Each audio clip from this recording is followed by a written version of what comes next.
And we are live. Awesome. Hey there, friendlies. How's up? Welcome to the second episode in my panel discussion series, which for now will be named the Unnamed Outdoors Panel Series. I'll talk about that in a later video. What we got tonight is a more of an interview format. This is Tyler. Can I use your full name? Yeah, go for it. This is Tyler Rodriguez. He's kind of a maker of all things down south of the border. I've seen you do blacksmithing, leather work. What else? Like everything. You've done some book binding. Yeah, I bind journals and books. Yeah. And Tyler's partner is also a maker, so they're a household of many makes. I think she works more in textiles, right? And wool. Yeah. She does a whole lot of. She started getting into wood burning, which is really cool. I can't wait for us to sell that stuff. But she's been knitting scarves like crazy. I just got like a 10-foot one. Oh, nice. Both of them are on Instagram at CH Rustic Works. So if you're on the Instagrammage and you want to check them out, I think you should do that. Tyler, you want to just type your at into the chat? Yeah, I'll just drop that. It's actually the same on Facebook and on Instagram. So CH Rustic Works on Instagram or Facebook /CH Rustic Works. Yeah, and I've been looking at their stuff for a long time. And at one point, I'm going to send you some money for something because it looks like really good stuff to me. And the reason why we're talking about how Tyler and his partner make stuff is because the subject of tonight's panel discussion is investing in self-reliance, which takes many, many forms. We're going to start talking about some little ways in which that can affect your everyday life, and then expand into larger things. Neither of us are homesteaders. Yeah. At least one of us here would love to be, but I think maybe both of us would. And that's just sort of the gist of what we're going to talk about tonight. I don't make nearly as much as Tyler or Nick do, but I do think about making all the time. And I did used to make a lot more, but nowadays life keeps getting in the way. We've both got some things to show off as we go through our conversation. Please don't laugh at my some of my things too hard, and some other things I've made I'm quite proud of. So, Tyler, this panel discussion was actually your idea, and it was a pretty interesting concept to me because we kind of think along the same lines in some ways on this. So, why don't you sort of tell us what started you down sort of the making path? I don't mean maker in a, you're building R2D2 and doing all the Arduino boards. To those of you out there who may be full-on makers, I mean in a more sort of traditional skills, sure, earthier sort of way. The handicraft. I guess it kind of is twofold. When I was a younger kid, I did a lot of watching things, like Jack London and movie conversions from his books and stuff like that. The other thing is, though, as I started to get older, it was economical.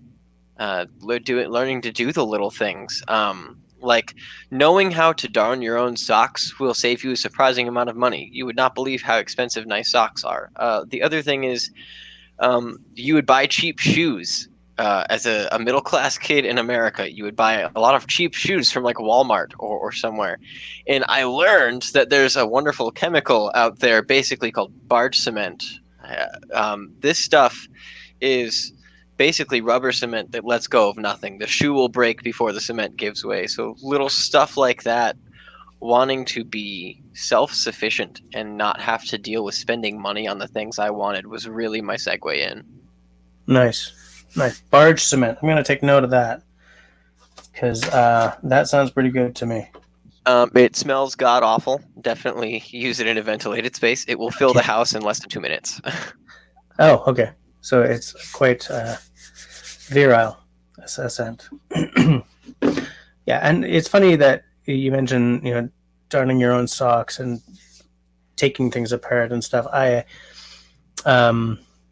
My grandmother used to go out, buy a dress for one of the kids, bring it home, very carefully stitch rip every seam, lay it on top of her fabric, do the trace and essentially Yes. remake the dress for her kid, and then sew the original one back and take it back to the store, because that's the 40s in Quebec.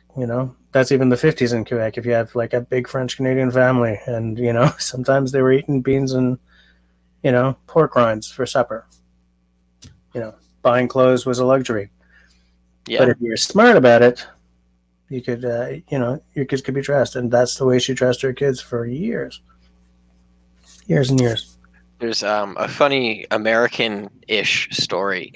I'm sure we're all familiar with making clothes from flour sacks, like big Depression era thing. Yep. I apologize, for the life of me, I can't remember the company that did the flour sacks, but a company got wind that these Depression era mothers were making clothes for their kids from flour sacks, and this flour company started sacking their flour in prints, and wholesale cotton prints, and it was awesome. Because, I mean, rip out a chain stitch in half a second, and boom, you can make clothes for your kids. Yeah. But no, just cool little tidbits like that. That's also kind of what got me into it, though, the kind of stories you were mentioning. Yeah. And now, on the other hand, my mom also had an aunt. Her name was Tante Thérèse. Tante is aunt in French. And whenever they would all go and sleep at her place, they would have to keep their school books in bed with them. Otherwise, she would put them in the fire because there was nothing else to burn. So, it was an era that was great for ingenuity, but kind of lousy for school books, it seems.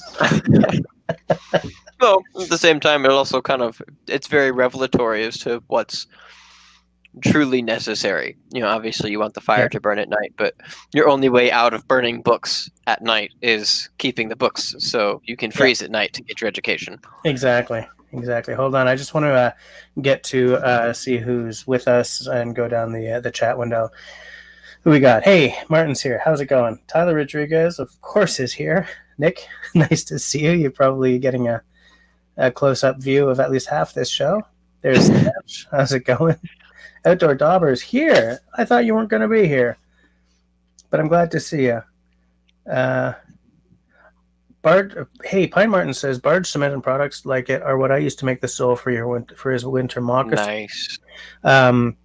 That's part of the reason why I wish that Martin had time to be in on this, because he's made some gloves, not gloves. Hams is here. Mitts and moccasins from. There's a company up here somewhere that sells them in kits, and that's a great way to develop the skills and save a little money, because it's a whole lot less than buying a pair of moccasins. Yeah, no kidding. And it's not quite as daunting to someone who's just getting into it as having to think, okay, here's the size of my foot. How the hell do I make, the shapes? Yeah, for sure. So I'm glad to see him hanging with us. There's Jackie. How's it going? Hamza's here. Nice to see you. And good. We got a nice crew with us here tonight. As I do with these panel discussions, it's going to be an hour of just Tyler and me, and then after that, I'll open it up for the last hour to whoever wants to be on. I'm not talking so well tonight. Sorry, guys. I think it's because I haven't opened the beer yet. Now, it's a Beer Blazing Bushcraft live stream, so here's the beer for tonight. This is Joe Beef Apocalypse. It is I don't know what it is. It's called a natural ale. I don't know what that means. Beer brewed with organic sea buckthorn from Quebec. 473 mils, 4.6%. So it's a kind of a light beer. Tyler's drinking from a mule cup. What are those things called? Mules? Mule mug. Mule mug.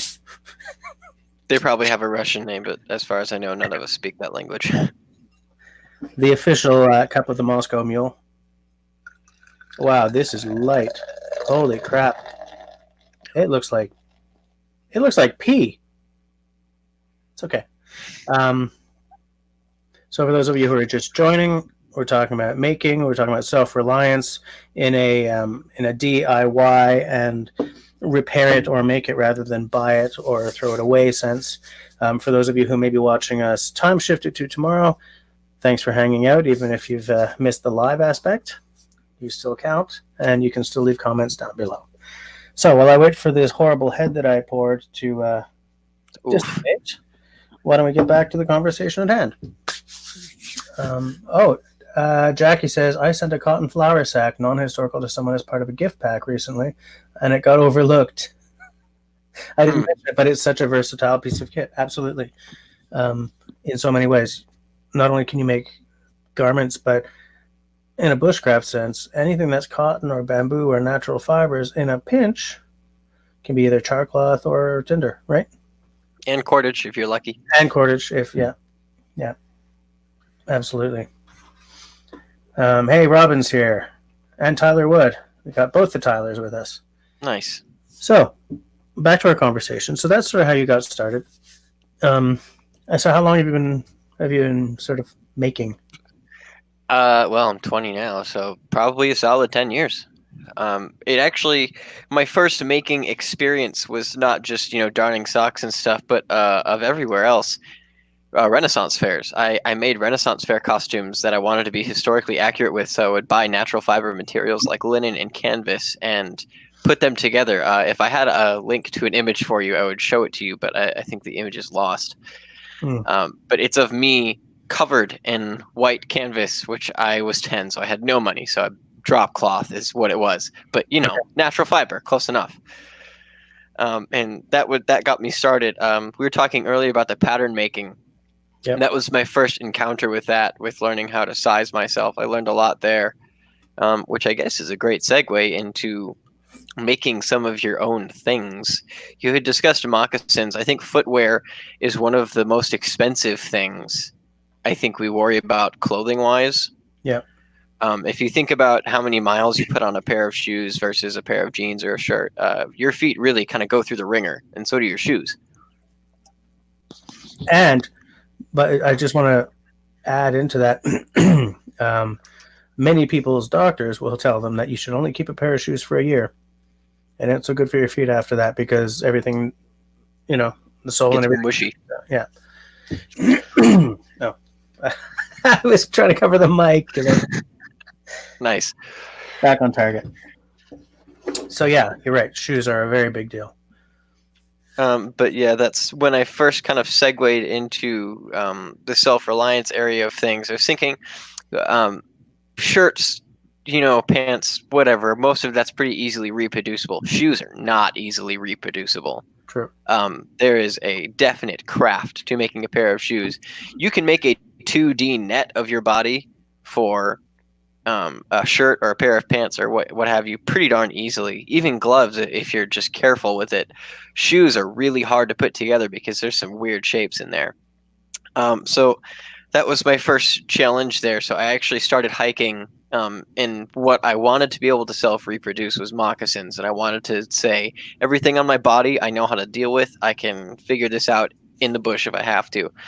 So I started hiking in moccasins. And I believe I've already actually told you the story of destroying my favorite pair of moccasins in the Manistee River Valley in a swamp. Yeah, but tell everyone else because it's a good story. Okay. Yeah, why not? We'll start at the beginning. So my dad and I wanted to just kind of get away into like northern Michigan. So this is northern Lower Peninsula on the west side of the state, and it's in Manistee National Forest, and there's just a beautiful river valley where it's carved in different colors of gray and like terracotta colored clay, and you see this most of the trail.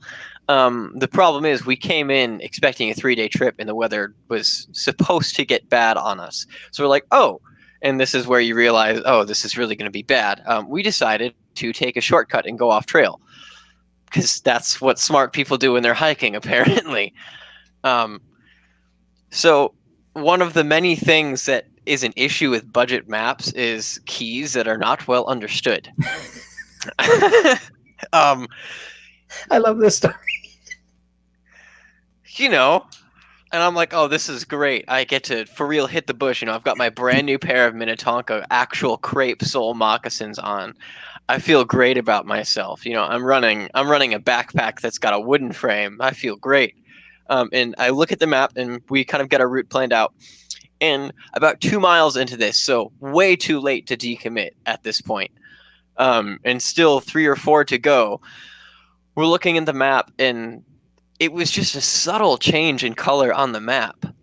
It really was. We thought we were hiking through mostly open field and like telephone line areas. It was a telephone line area, but it turned from open field to disgusting, rotting, stagnant swamp so fast. And we weren't going to get out of there without going through the swamp. So I spent the next, I think, 3-ish miles up to my knees destroying a brand new pair of Minnetonka moccasins. And boy, was I PO'd about that. But yeah, wear shoes that you can self-reproduce, because when you destroy them by being an idiot in the Manistee River Valley, you'll want to be able to. Thanks for making me shame myself. The thing is, I think everyone who's a serious outdoorsman, actually, you know what? Anyone who's even a bloody dilettante has a story like that. I have one that has, well, it's not really related to what we're talking about. So remind me in a later live stream to tell the story of how I almost ended up crushed between 2 boulders. But the thing is, everyone's got something like that, so it's kind of not embarrassing, because like I'm sure that half the people in the side chat there are at least thinking, oh yeah, I've done something like that before, you know. But you now know that you have to be able to reproduce something like an expensive pair of moccasins, and I know to stay on the friggin' trail. There's that lesson. That would have been the place to start. A lot of the places where I have hiked in my long and storied history, going off the trail would have been certain death. So I just developed a sense of stay on the trail. Just stay on the trail. Sometimes I really want to get off the trail because, wow, there's something pretty over there, but certain death. Death. You don't hike to certain death to see something pretty. No, absolutely not. I'm just making sure we're not leaving anyone behind here. Serge says he's totally wrecked things in a similar manner. How comforting. Me too. Man, I have, especially when I'm building something, as many of you know, my first summer job was in carpentry. I did it 5 years in a row out in Vancouver. Building like extensions onto houses, sometimes just doing like replacing the cedar or whatever you call those lats on the side of a house, siding, stuff like that. Once we just had a thing to cut a sun, those windows in the roof, a sunroof into a house, whatever. And the whole measure twice, cut once thing is so bloody important. I have all kinds of stuff I've completely destroyed just trying to get it done. And get it done. Oh, crap. And then you've lost like an hour because you have to redo what you were trying to charge through, And I did that a couple of times on the workbench build, for instance. So there are a couple of spots on that workbench that I'm not proud of. And invariably, it was when I was coming at it as a charging bull instead of as a real honest maker, Oof. So, hold on. I'm just going to see. Hey, Denenbaum's here. How's it going? Simon also does a lot of stuff himself. Like if you want phone wires laid, he's the guy. Skylight, thank you, Outdoor Dogger. Yes. Jackie put the kids to bed. Yeah, so speaking of being able to make shoes, do you have anything to show off? Yeah, there we go. I was wondering if you were going to let me do that.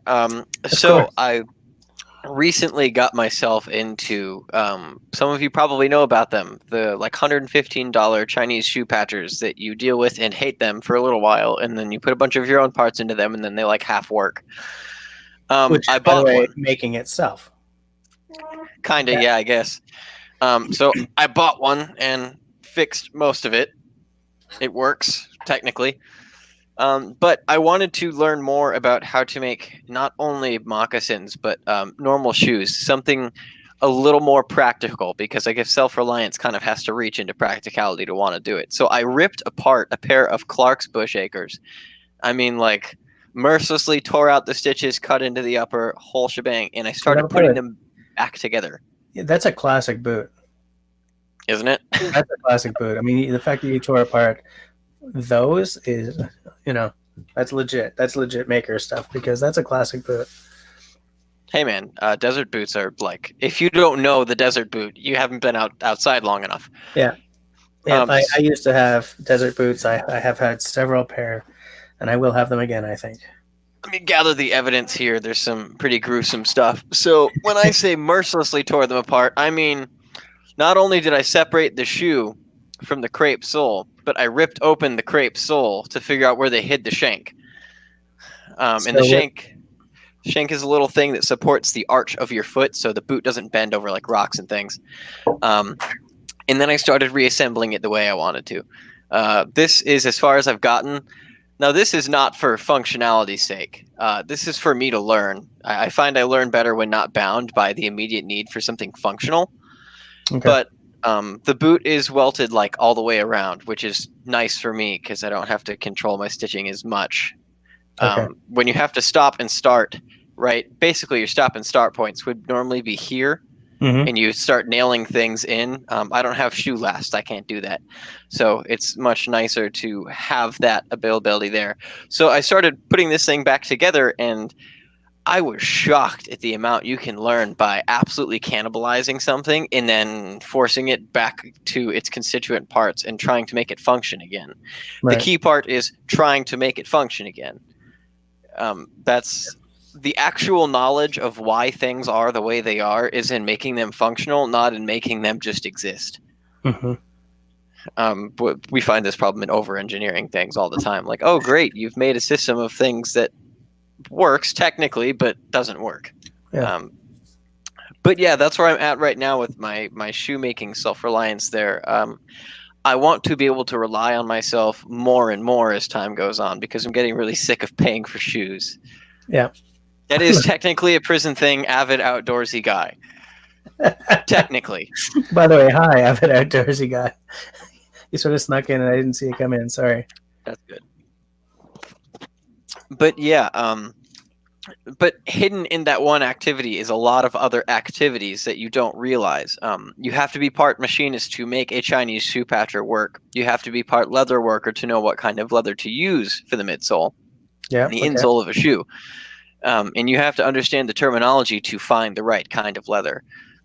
You also kind of need to be a little bit of a material scientist, because if you're going to find sustainable things, there's very little in nature that is both fray resistant and very static as a thread to use in a shoe. But that's why so many shoes, like going back to Roman sandals, have been leather, right? Yes. I mean, leather is like nature's perfect fabric, man. Yeah. Yeah, absolutely. But I've learned, I'll turn you around for a hot second. I've learned to keep a bunch of different types of thread and things, basically, for doing this kind of work. All of my journals I do, that's also part of that, but that's plugging, which we'll do at a different time. Fair enough. I should learn Goodyear stitching. Thank you, Hamza. That's actually the next thing I'm going to learn on this boot, is to put on a Goodyear welt and not screw it up. Yeah, Hamza knows something about shoes too. I've seen on his Instagram, which is another Instagram you guys should all check out. He has been doing some shoe restores as well, which is very impressive. Maybe I'll have to email Hamza.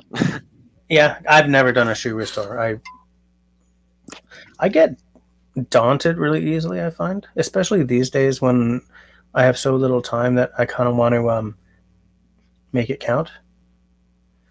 Excuse me. So, like, there's all kinds of stuff that I won't start because I'm afraid of throwing a lot of time into making another hash of it and then not having the time to fix it. you know? Maybe. I guess it's kind of why I started on a really worn out pair of bush acres. Is I felt the same thing where you don't want to destroy the project you're working on.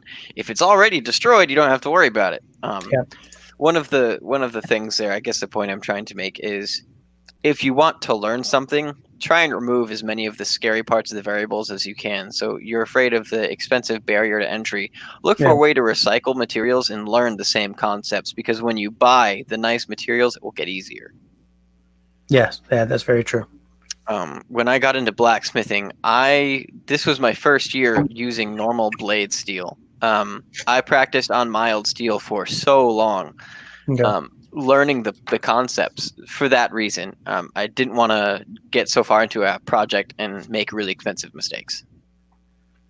Well, that's why, like, for my first knife, the one that I will someday do the damned sheath for this one, I just bought the blade blank, right? All I did on this Who was add goes? Pucos. Yeah, except that you made the blade on yours, so Yeah, you I know. did. But to me that because I knew what was going to. I'm not set up for metalworking at all. I'm set up for sharpening a knife or a or a whatever a chisel or whatever. But I'm not set up for working in metal. So Getting into the chat here. Oh boy, wow. Okay, we're pretty backed up. are we? How far back are?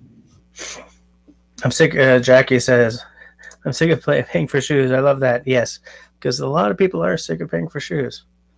But it's funny because a lot of what we're talking about is the reverse of.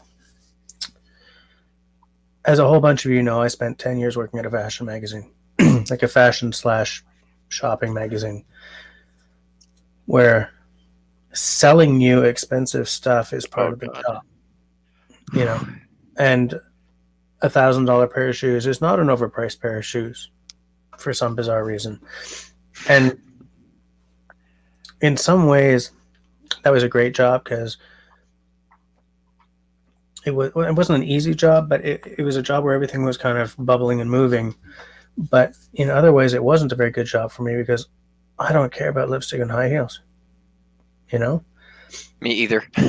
Yeah, but one thing it did leave me with was an enduring feeling that if you're spending $1,600 on a pair of Fluvogs or on a Coach bag or something, there's something wrong there. There's something wrong because these things are, it's not dragon skin leather. Do you know what I'm saying? Sometimes it might be ostrich skin, but these prices are way out of line. There's no functionality in the price tag. None at all. And I still do have residual um, desire for certain brands for my wife. But I recognize that those are because I was so steeped in all that crap, even though I never dressed like it or really took it seriously. There's still some of that residual because it gets into you. Yeah, for sure. That's actually, I think, one of the reasons why Nick and I get along so well with each other is we have this enduring hate for consumerism. Sometimes we will go out to get a couple of things and look at what people are carrying with them, or I'll pass things in like a Walmart, Mm-hmm. just the giant chains of stores that carry basically garbage. Yeah. And I'm just looking around and I'm like, hey Nick, look, that's pure Walmart consumerism. Yeah. And it's like a copper plated wire basket for home decor and it's $30. And I'm like, why? Are you spending money on functional reasons for things that are going to help you in your life, or are you spending money because the store told you to spend money? I just have to put this up on screen. Thank you. I actually have them in prescription in the antique green lenses as well. I also want to point out what Outdoor Dauber says because he and I have the same kind of fear right now. And then, so Outdoor says, confession, I have a fear of starting into things I don't know how to do. Tyler Rodriguez seems to relish in it. Followed up by Serge saying, actually, the latest thing I'm looking into is to reshape HDPE. I'm a huge fan of wood and natural materials, but I like the idea of not only recycle plastic, but also remove some out of the system. Followed by, here's one by Tenenbaum that makes a lot of sense as well. I'm sick of shoes that aren't resolable. Preach, I, son. yeah, most of my shoes are not resolable because I like things like Merrell's and stuff like that. And I am 20 years past my last pair of desert boots. Nick has been so gracious as to get me my prescription sunglasses pair. So I'll warn you, Hi, these Nick. kind of give me a mad scientist vibe because the green is a little dark. I feel like you should be trying to hire Neo out of. Thank you. That's what she said. She said they're the Neo glasses. I like it. But no, the resolable shoes thing. I agree with that fundamentally because when you get a really nice pair of shoes that are resolable, I have noticed that day-night soles, the nice British plastic ones, they're like chemi gum rubber, like raw cord almost. Yeah. And they wear in the same amount of time that an expensive shoe sole would. But with the expensive shoe sole on a designer brand, you can't resole it. Right. The investment into a really nice pair of 360 Goodyear welted boots pays for itself within the first two resoles, and I don't think people realize that because they're too busy getting sold on I need new shoes right now. And I do get that there is a circle of poverty at work there. I mean, if you can't afford the $2,000 microwave, but your $100 microwave breaks every other week, that's what happens. Yeah, we used to do that for vacuums. We'd buy the $150 Canadian Tire special like every 2 years. Yep. Finally, just like we have spent over the past 10 years so much more than we would spend on a good vacuum. Yeah, but I think that's kind of where the self-reliance idea comes in, is instead of paying for the resole, you make the one that's awesome, Hamza. It also gives us a good segue. Let's do this first. Grandpa was a shoemaker and makes shoes that last 10 years or more. So here's the deal. You buy that one pair of resolable shoes, and even if you have to do it by hand, you don't have to pay for shoes for another 6 to 10 years. Yeah. And the idea of being self-reliant enough to do those kinds of things for yourself, I think kind of beats consumerism ultimately at any point in the game. Yeah, that's a good point. That's why we learn the skills we do, is so that we can kind of break that cycle of poverty. Whoever you are, even if you're one of the eat the rich types, I get it. It's fair.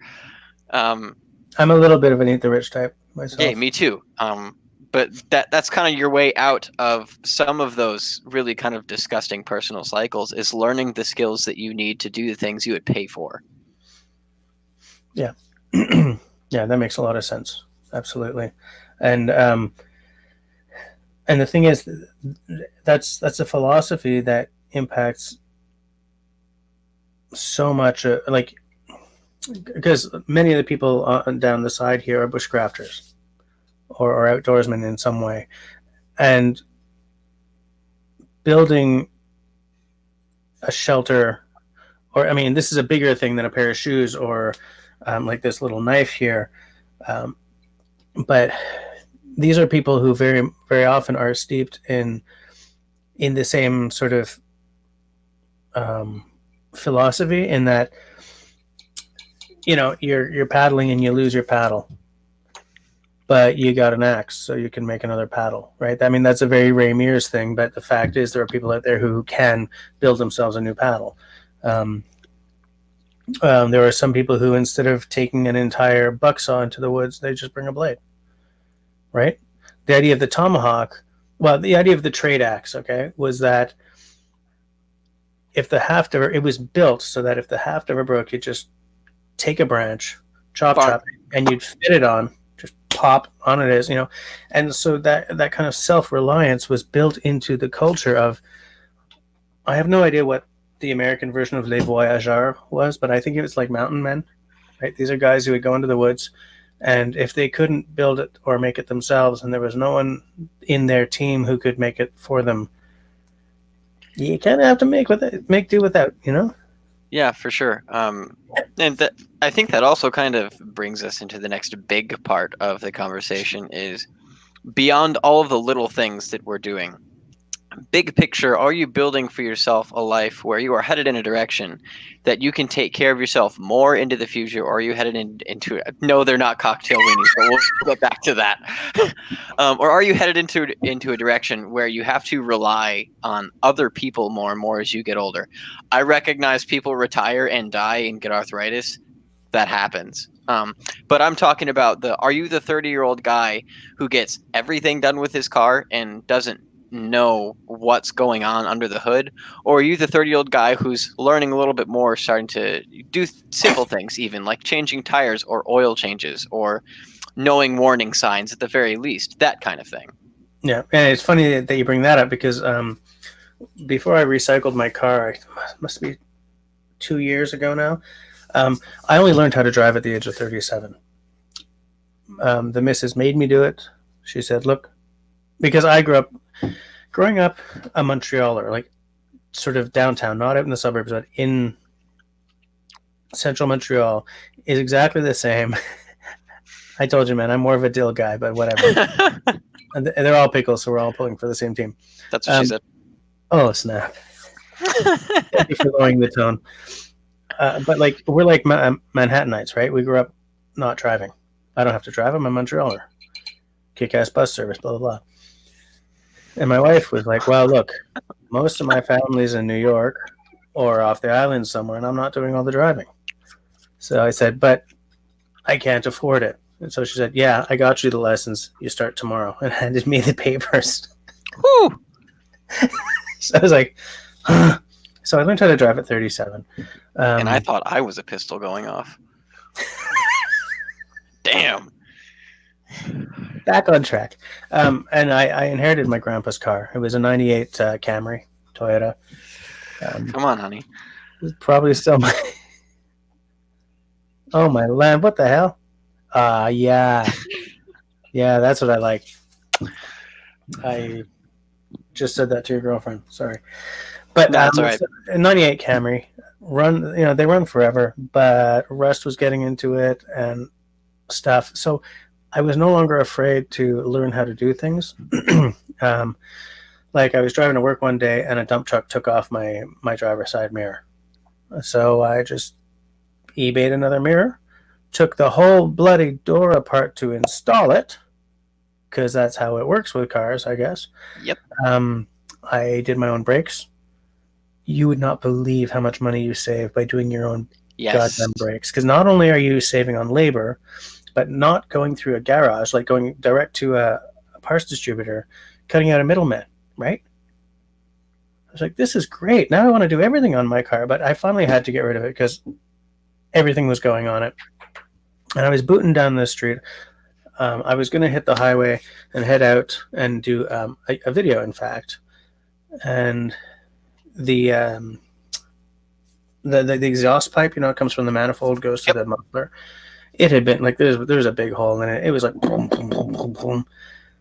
And I just sort of heard this crash, and it got way louder. And I looked at my rear view, and there was my on the road behind me. So I pulled over, threw the blinkers on, sort of sheepishly ran over, kicked it along until it was cool enough to pick up, threw it in the back seat, drove the car home, called the I don't know, whatever, some charity, kidney disease or something, that take your car, recycle it, and you get a tax deduction.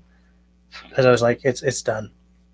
We've been a one-car family ever since. We're gonna have to change that at some point. But what was nice about having that old clunker was that I didn't mind experimenting on it, learning how to do my own brakes, learning how to install a mirror. And not being afraid to learn the skills is important.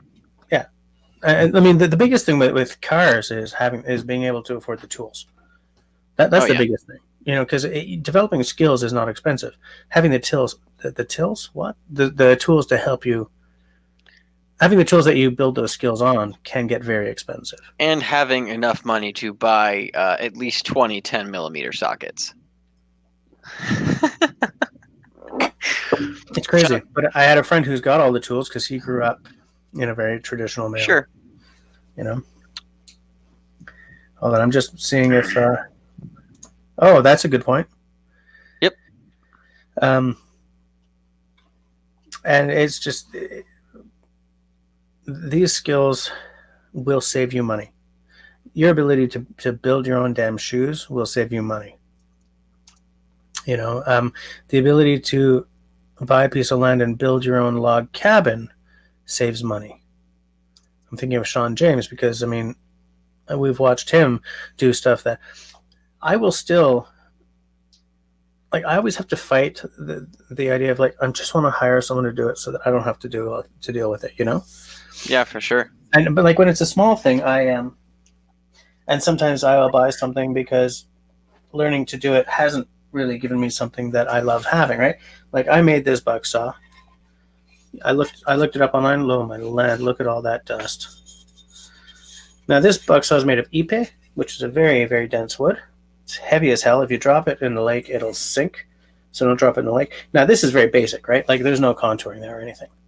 It's a barely serviceable saw because of that. You know, hot spots. Hell yeah, the whole But thing's a it's hot still spot. serviceable. But it's still serviceable. Absolutely. Um, but the thing is, that didn't stop me from buying this buck saw, right? Um, Now, here's another thing, though. Here's a mitigating circumstance. I bought a couple of buck saws specifically because I want to do a video, like a buck saw roundup. And this is a one-man shop he's in Ontario, Canada. I support the heck out of that. Yeah, I sure did. I have no regrets. Very nicely done. I don't know what that says on the bottom there. Bear Essentials on Outdoor Company, handcrafted in Canada. The original bucksaw. Oh yeah, this one is bucksaw number 114. He's way beyond that now, but just like in the same way as I have a bunch of expensive axes, but I also have the skills to rehaft an axe. You know, and and there's also a market of like if you don't have the skills to rehaft an axe, then you can buy a brand new axe. You can buy one that someone else has rehafted, and the price for a rehaft can be very, very affordable, or it can be unbelievably high. There are some guys out there who their work is exquisite, and you pay for that. I'm thinking about Vintage. Vintage Axe Works? Yes, Vintage Axe Works. He's in Warsaw, Kentucky. His work is spectacular. He's probably the best guy doing this. Oh, yeah. But his axes are not affordable. If like a lot of his axes, I think are being picked up by you know are being put on a wall. You know, they come in a nice box and everything. Yeah, or Craig buys them. Craig Roos is Craig, stealing them. you know, he might have a few. Okay, so Robin was talking about, I think all of us have read Little House in the Big Woods, and there's a book that did the same thing for me when I was 9 or 10, and it is My Side of the Mountain by Gene George. This thing did so much for the little red-blooded want to run away to the woods part of me, and that seriously got me outside, and that 100% was one of the few things that got me into staying in the woods and doing bushcraft and wanting to do all of this. I guess what I'm trying to say is, yes, those books are great and we all want that. So please continue sharing it with the next generation of kids. You know, it's funny because I don't know how many of guys, I use the word guys there, but how many of you folks, when you were young, read the Berenstain Bears? We got one of them recently, by which I mean like 4 years ago, and I was reading it to Camille. And You got a bear? What? You got a bear? No, a Berenstain Bears book. And it was the one where the little bear gets another bed because he's growing, and suddenly he's got another sister. And like when his dad is building him the bed, he's out there with an axe, and he's got like a plane. And obviously, the writer of this book grew up surrounded by those tools and that approach because it was offhand and authentic rather than sort of a statement, you know? And stuff like that sort of it can be important to show kids that, I've got two daughters, one of whom, is well on her way to being able to, build a shelter in the woods. Which, by the way, I mentioned that like twice now, and it's because I keep getting distracted. What I want to say is that if you can build a semi-permanent shelter or even a lean-to, then you don't necessarily have to buy a $400 tent, right? Yeah, pretty much. So like from shoes to knives to tents to building your own log cabins, it's the same philosophy. It's just it's scalable. It's scalable to something large enough that you can live in. Up to and including the whole homestead, yeah. You can even you can make your own beer. You can make your own wine. You can roast your own coffee. I don't think I would want coffee that grows in Quebec, but you can roast it yourself. You know. So Dave Canterbury, I think what you may about the guy, but the philosophy stands aside from the person. He talks a lot about being a tool-heavy outdoorsman, Mm-hmm. and the more I get into self-reliance, the more I believe in that, because as you practice the skills, it becomes way more effective to carry 10 pounds of tools and 10 pounds of emergency garbage that you really don't want to have to use, but it's there. Yeah. As opposed to carrying 10 pounds of emergency stuff and 20 pounds of pure creature comforts that you bought at an REI. Yep. You'd be amazed. Yeah. The simple things like food, for example. I mean, most of us will admittedly probably still bring food into the woods. You're probably right to do so. You'd probably be dumb if you didn't bring emergency food on any kind of long trip. But with the same thing, if you're kind of going this into quote-unquote playing bushcraft, you are prepared to seek out your food in other ways. Yeah. Going fishing or putting a couple of snares up and doing all of that. Well, there's also, I don't know about down where you live, but around here there's a legal aspect to that, right? There's permits, there's seasons, there's, you have to bring food with you unless you're very lucky, and B, you're in season, and oh, sure, yeah, permits, so like that's kind of,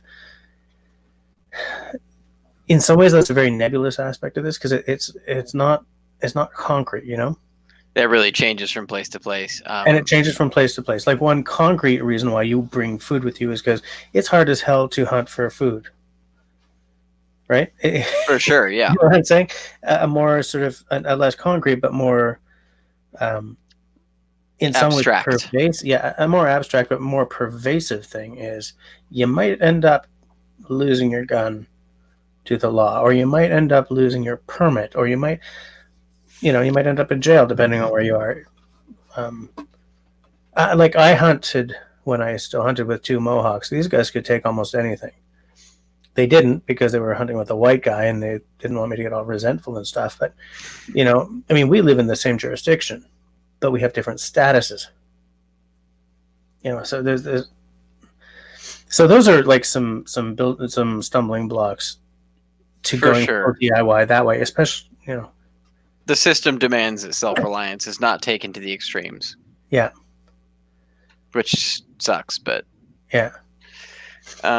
Where were we? We were heading into something you wanted to talk about. We hit shelters and then beat off the track. Okay, well, no, it's just because I kept bringing up shelters, because what I wanted to say is, if you have the skills to build a shelter, the same as having the skills to buy to build your shoes or whatever, it's tents are expensive. Tents are very expensive. Even hammock tents are expensive, but to have a nice tent, it's a lot of money. Now, if you have a nice tent, you don't have to worry about black flies. So in some cases, buying something is not a bad idea. But yeah, even how many people who are watching right now, or you, Tyler, know who Camper Christina is? I think I know of the name. Probably something you mentioned before. Well, because here's the thing: she's got all these. She's got a couple of winter hot tents that she made herself. Nice, right? She's got like a 10 by 10 and I think a 10 by 8. I'm pulling those numbers out of the ether. I may not be remembering that properly. But here's the thing. She did videos on how to do it so that anyone can do this. Her tents cost her like $400, give or take. Once she bought all the canvas and all of this and all of that. But up here, because she's in Ontario, I think, up here a good hot tent will cost you like $1,200. So $400 is win. Yeah. I mean, you have to ignore the time equals money aspect of that, though, right? Like if as a maker you're enjoying yourself, then it doesn't matter how the whole time equals money thing doesn't come into it. But if Maybe you're for sure. if you're making something specifically to save money, then the amount of time you put in, there's a value to your time. You will also end up with the tools and the skills at the end of it, though. Uh-huh. When you buy a $1,200 hot tent, you don't end up with the materials and the skills and the tools to build another hot tent. That is the when you truth. pay $400 to replace a $1,200 bill, and you end up with skills and tools, and you don't mind learning, oh my God, what a deal! Yeah, absolutely. No, you're absolutely right. And in that case, it just sort of comes down to your philosophy of what you're doing. I do want to remind everyone who's watching right now that in 9 minutes we'll be opening it up. We can have up to 6 people in toto on this conversation. Just letting you know. So if anyone is just burning to say, I built a house, then in 9 minutes you'll be able to come on and join the conversation. And actually Tenenbaum sort of says what I was saying about the black flies. He says, whereas it depends on the circumstances too. Sometimes it's awful nice to have a tent. And I was just thinking black flies, but there's all kinds of cases in which having a tent is preferable. And I've slept in a couple of lean-tos. When I was in the cadets, we sometimes made lean-tos instead of those cheesy Canadian Forces tents. And they were cool in terms of, you can see the fire and feel the fire, but in some ways, like if you don't like creepy crawlies, you want the tent. Sure. Oh, hold on. Everyone say bye to Hamza. Have a good one, mister. Say Hamza. It's late for him, man. I'm impressed that he comes on every few weeks. Oh, and in fact, it's funny because I just clicked on this, and he's saying essentially the same thing. Jack asked me if I need more of something, but I don't remember what. She'll send me some. I hope she's not talking about black flies. Oh God, Jack. no. Because I don't want any. No. Oh, she's talking about the Berenstein Bears books. Oh, such good books, and I didn't appreciate them back then. There's so many things like that I only appreciate now that I'm reading them to my kids. It does tend to go that way, yeah. C.S. Lewis does a good bit on that one. It's actually kind of an apology. I think it's in the second book, Lion, Witch, and the Wardrobe. Sorry, this book took me so long to write. Maybe you can read it again when you're old enough to start reading fairy tales again. That idea, that kind of old world nostalgia. Yeah. Can we bring that back around quality materials and products, please? Yeah, well, I'm right there. I've already got that going on. I love what Seth says, $400 hot tent, $800 class to build a hot tent. Where are you getting your classes from? Probably paying in Canadian. Probably. I believe that was a bitchy comment. I'm suddenly craving bannock. I have a recipe for bannock that's from a recipe book from the early to mid 50s. And one of the ingredients is, bacon fat. Whatever it is, a half cup of bacon fat or something. Because at that point it was just, of course you have a half cup of bacon fat in your pan.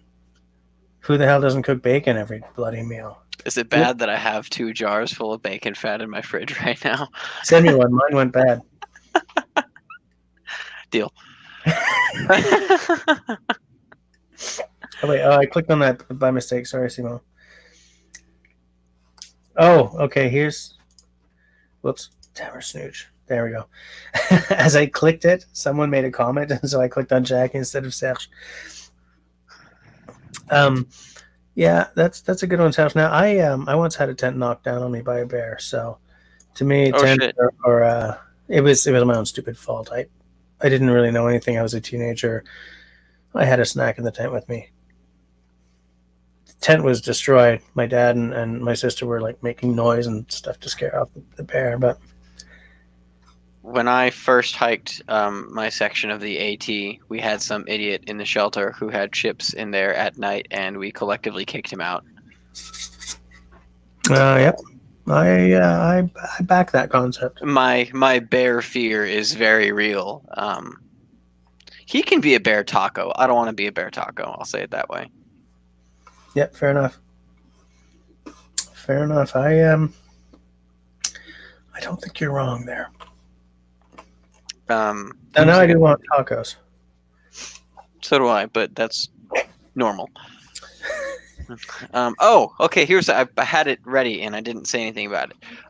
The other area of self-reliance I wanted to get into, right on time, I guess 5 minutes would be about as much as it will take, is like disaster or emergency preparedness. If the lights go out and your gas line stops, are you going to be okay?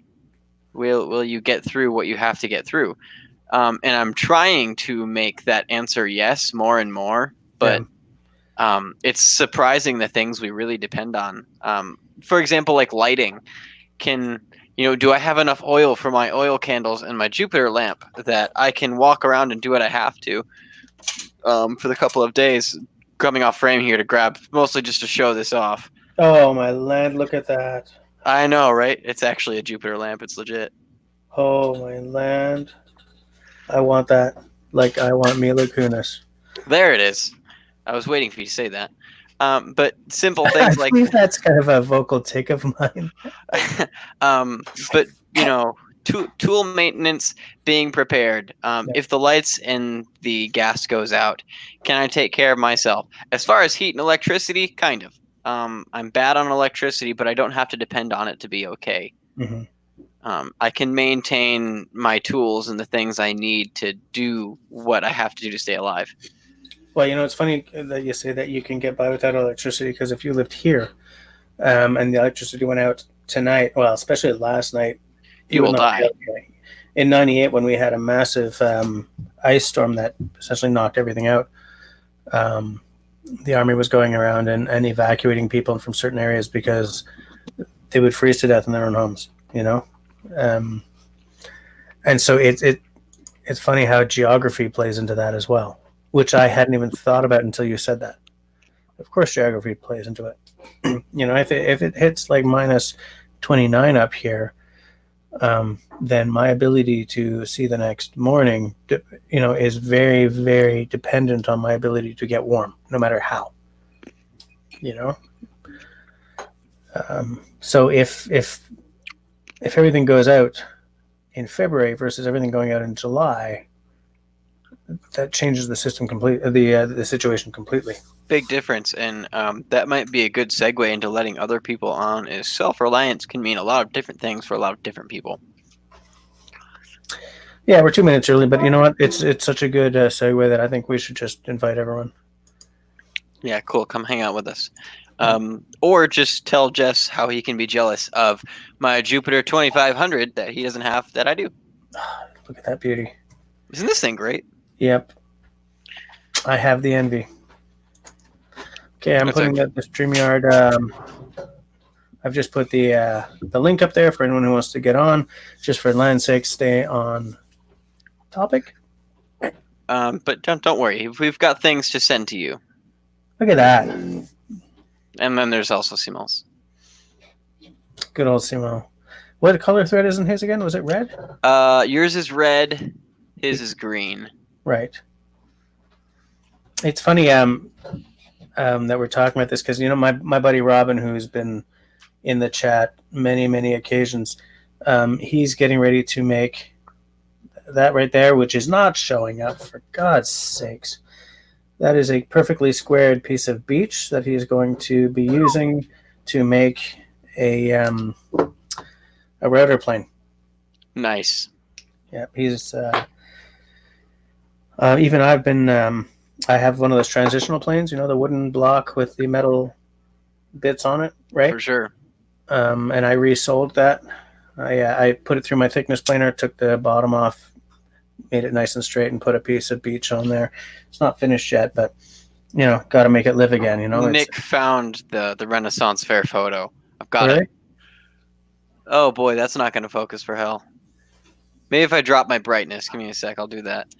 But yeah. Well, actually. Damn, that's not happening. So what do you got? Can I get it closer? Oh, there we go. Is that like? Are you next to Gandalf? Indeed, I am. And do you have a cup on your waist? I have a cup and then a fur pouch as well. And that costume, I think, was a color reversal of the Skyrim mage robes. Okay, there you go. I dropped my my cell. But it's funny that he sent me that picture now when we're talking about being able to DIY your way through the world, Oh, Outdoor Dauber's gone. Yeah, I think you're right about that one, mister. Ah, look what Simone he's got. Nice. He's so quick on the links every time. I have I'm no gonna idea copy how. that link. Well, he's just magical. Oh, Serge has a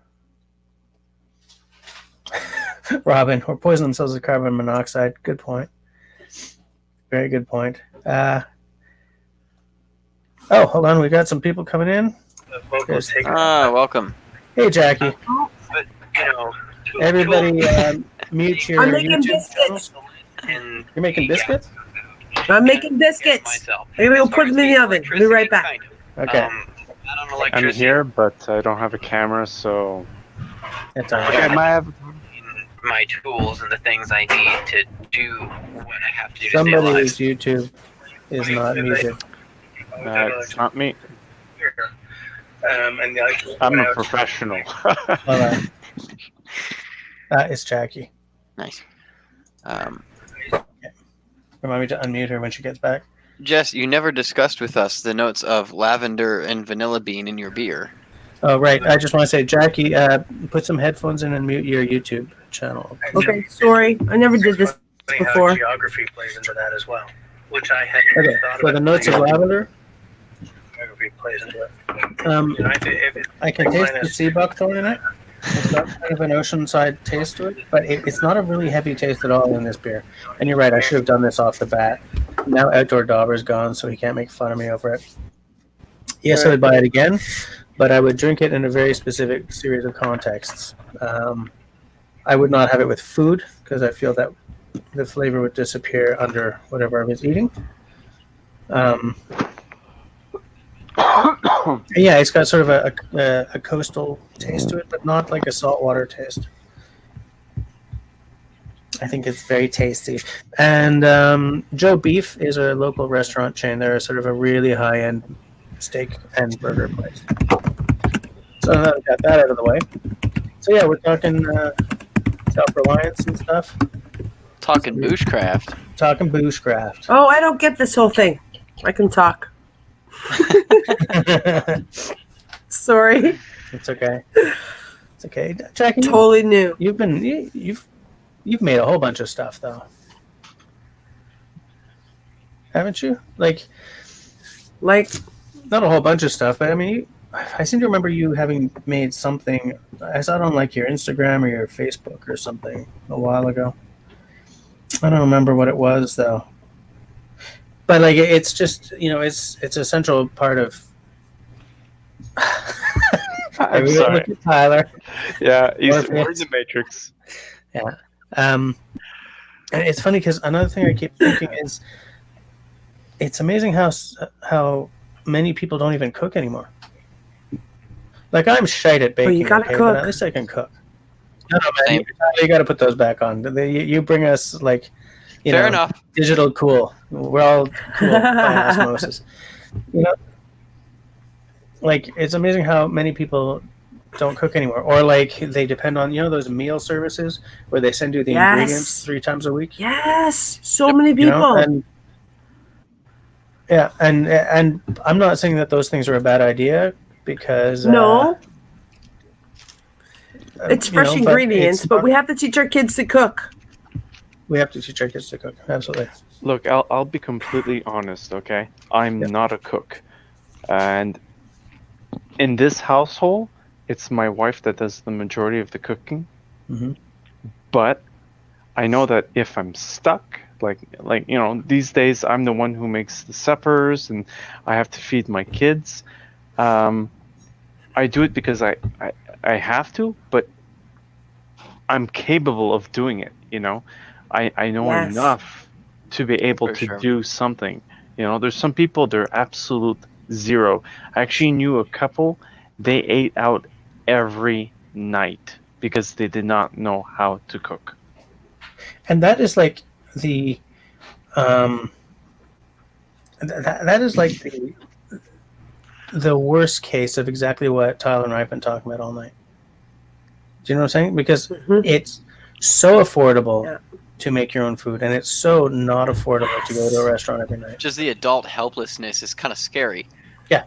Nick and I, when Nick and I kind of started doing our thing for real together, one of the things we really committed to was almost never eating out. And I was so surprised at how much money I could save just buying bulk ingredients. Like greens, for example.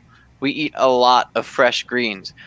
Dude, if you want to go to a restaurant, a side of greens is probably, at least here, $4 or $5. Yeah. If you want to make them here, I can get a pound of greens for, I think, 98 cents.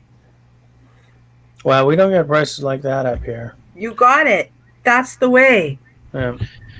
But that kind of concept, which is what we were talking about earlier, we had it on the list and didn't hit it.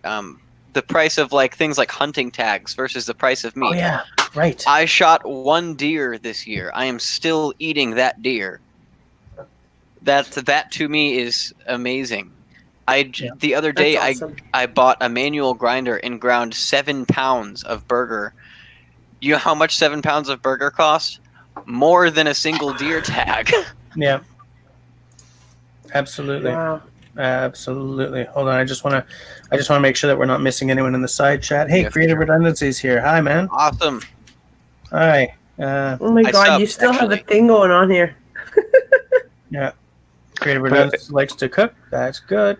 But Tyler, it's funny that you bring that up with the deer tag, because as much as like you're absolutely correct, it's cheaper. The only thing is that, let's say for the sake of argument, everybody got a deer tag. We're too many people on the planet to kill all these deers. Sure. In the end, in this kind of like situation, being self-reliant, we completely devastate the planet.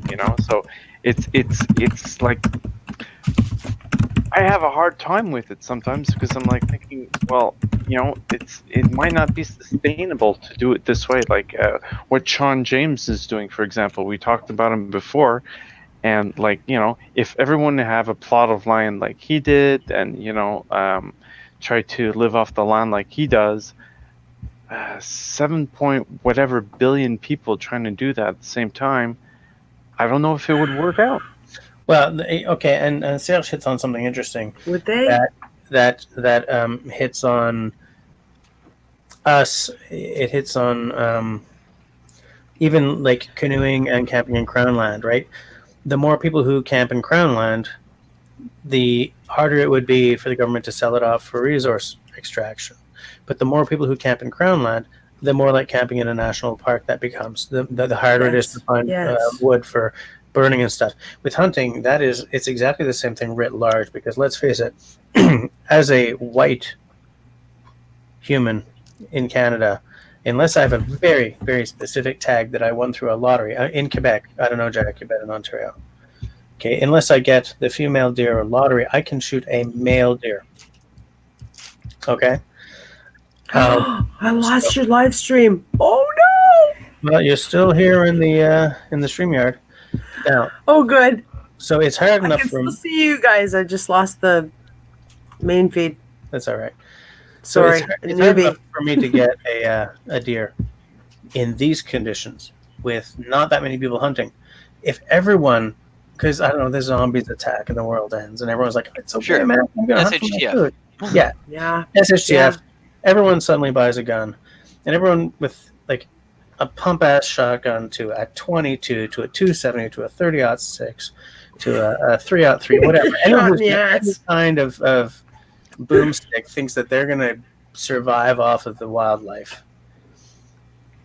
It'll become something that is this hard with a minority of Quebecers hunting will become that much harder with like 30,000 guys out there all year long, Yes. not giving Yes. a damn about quotas.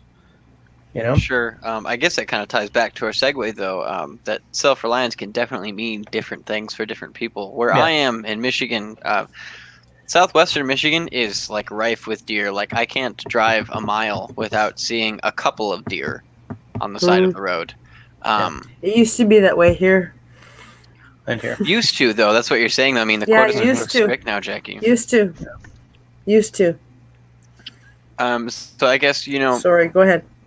maybe self-reliance means something different on my end than it does on your guys' end. And I guess I'd like to hear what the changes would be, because I can still do a lot of the hunting and the growing of my own things without too much interference. Well, I can grow stuff, right? I mean, I have a Right. garden in the back. No, my wife has a garden in the back. I was totally. That was totally. What's it called? Stolen valor. Yeah. Me my too, wife- Jess. I have a black thumb and another black thumb. Yeah, my wife and the eldest daughter have a garden, and we eat well from it. It's not big enough that we can not buy food, but we do a pretty good job. I mean, we're done for tomatoes. Okay, we don't have to buy tomatoes ever. Me either. But like as I said, the hunting thing is, first of all, I'm only allowed to take one deer, and it has to be male, and it has to have the Antlers. Horns, antlers. Yeah, antlers. above. I don't remember what the regulation is now, but I think it's above yay long. Like if you get a little stubby, that wasn't legal. You'll probably lose your gun, and your deer. So to me, self-reliance. I can buy a deer tag for I guess $55 or whatever. I can buy a moose tag, but moose hunting is expensive because I got to get my ass to Gaspésie or something, right? So there's a lot of gas. For me, a moose hunting trip, I haven't gone that often because I've been unsuccessful as hell, and each time it's cost me like $1,000 all told. Renting a spot, not renting a spot. We got the spot for free, but getting out there, food, blah blah blah blah blah. Yeah. So I'm not going to bag a moose because I'm not going moose hunting anymore. Which is too bad because if you bag a moose, You're Yeah. set. How long do you eat off a moose? huh? How long do you eat off a moose? You can eat it for a year off a moose. Well, here's the thing. It Well, depends on- I mean you, but you're a family of 4 now, 3 Well, here's the meat deal. eaters. In most parts of Quebec, I think it's most. It's 1 moose per 2 hunters, right? In some parts, it's one moose per 3 hunters, depending on the populations and stuff. We're 4 in others. 4 in some, yeah, but I mean, not many places like that. But the thing is, if you end up with 400 pounds of meat, and you're not like meat, steak, patate, legume 3 times a day kind of thing, then, sorry, if you're not like Meat, potatoes, and vegetables. Hey, je peux passer. Very nicely done, Jackie. It's funny because it didn't go over my head at all. I'm like, it didn't hit me. You spoke French. Yeah. So it's like, I don't want to eat as much meat as I do, But the thing is, when you got kids, it's just so much simpler to. What we do is we buy a pig every year. When we buy it, it's this big, and when we get it, it comes in a box. It comes in 2 boxes. In fact, it fills 2 freezers. Because that's sort of for us the halfway point between buying a farm and buying pork like every week, because you spend so much less if you throw a grand at a pig than if you buy that it's much. a happy pig. Yeah, it's a very happy pig. We make sure that we only go to farms that are all like organic and free range and stuff. Yeah. But if I could hunt like a wild boar by the way is delectable. But see, hunting wild boar and hunting turkey, it seems like, why wouldn't I do it? Well, turkey's hard. Well, turkey's hard. Turkey will hide and then laugh at you as you walk out. Okay, so versus going to the grocery store, why wouldn't I try? No, absolutely. I absolutely think, and there's a couple of reasons to that. One is cheaper, but the second one, and it sort of cycles in a roundabout way with what Tyler and I have been talking about. Oh my God, look at that! There she is. Oh, hello, sweetheart. I thought I'd bring her on. Yeah, I'm sure she's delicious. Jesse go to the same spot, right? But it kind of cycles back to what Tyler and I were saying as well, in that if you hunt the animal and you skin the animal and you gut the animal, you really know where that food comes from. You know what the process is between living being and steak on the plate. You understand all the steps. I understand all the steps. I am squeamish, okay? I'm not a good hunter. I'm not great at gutting. I'm okay with skinning. But I understand that when there's a steak on the plate, it doesn't come out of a factory. Like it's not chemically reconstituted from nothing. It was a breathing animal, and there's a whole process that turns it into food. And that's the magic of the whole DIY thing or maker thing or whatever, is that you end up understanding the process, like Tyler was saying about the shoes. And you really learn to appreciate the prices of things as well. The premium price tag that comes with a quality item, I have learned to almost see it instantly, having made some of these things and sold them myself. I talk with Nick a lot about this. I think anyone who eats meat should either do or be a part of the process of turning animal into food at least one time. Yeah, I agree. Well, I've never done it, but I've with the kids, we've gone to farms and stuff, and you see the chicken, you see the cow, you see the animal, and you're looking at this animal and you think you're going to be bacon, you're going to be steak, and I think so many people have never seen certain animals, and that to me also gets me flabbergasted. They don't have connection at all with what they're eating. They really don't. No. I had a young scout one time. He was I think he was a first year Cub Scout. And we cooked a turkey under the ground. We dug a pit, built a fire, had the coals, put the turkey, put the whole thing. Ray Mears. Well, doing that, he realized that the turkey that he loved so much, the meat, used to be the turkey, the bird. He didn't eat meat for 2 years. Yeah, it can be a bit of a shock. I'm just going to share the chat link again here. But that epiphany is a good thing. Maybe not a bad thing. Shock. Not a bad thing. Not a bad thing. Just awakening of, wow, my food used to be alive. Yeah, people. I agree with you. I think people should think that way. Yeah.